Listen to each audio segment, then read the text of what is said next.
Hi, Rev Scott here, and we continue our series on mission in the church. And while we're doing this is we're wanting to study the early church to see if we can find out how to get our church of this age back on track with God. And so I want to look this week at 5 amazing attributes found in the Acts church.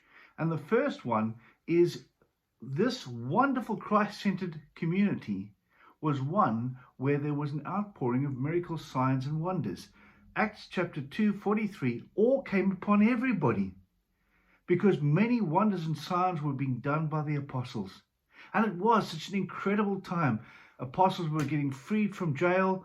People were being healed. People were being raised from the dead. Demons were being driven out. And this was a common everyday thing in the church. I'm not so sure it is in our church today. And you've got to kind of wonder why. And in the early church, they used to even send their handkerchief to somebody if they couldn't go there, and very touching that handkerchief would make the person well.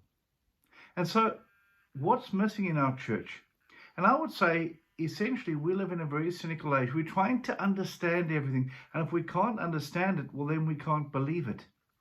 And so if we don't believe a miracle will happen, we'll never ask. We'll try and rationalize everything. And so we close the door to God moving in a miraculous way. And yet, even in this age, I have seen people raised to life from the dead. I have seen people get up out of wheelchairs. I have seen people healed in the most incredible ways of emotional, spiritual, mental, and physical ailments. I've seen relationships healed.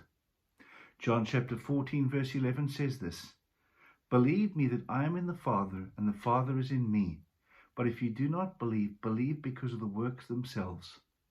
And so the church is meant to have signs and wonders so that people would realize that our God is an awe-inspiring God.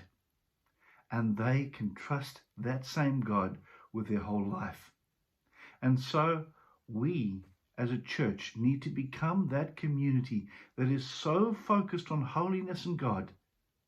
We need to hold our leaders to account to that same holiness so that we can create the culture whereby, because we believe, we pray, and because we pray, miracles happen. And they happen often, and they happen so that people can see the wonderful, amazing, awesome God we serve. So why not today say a prayer? Say a prayer and start believing in your heart, and let God start working a miracle through you. God bless. Have a fantastic day.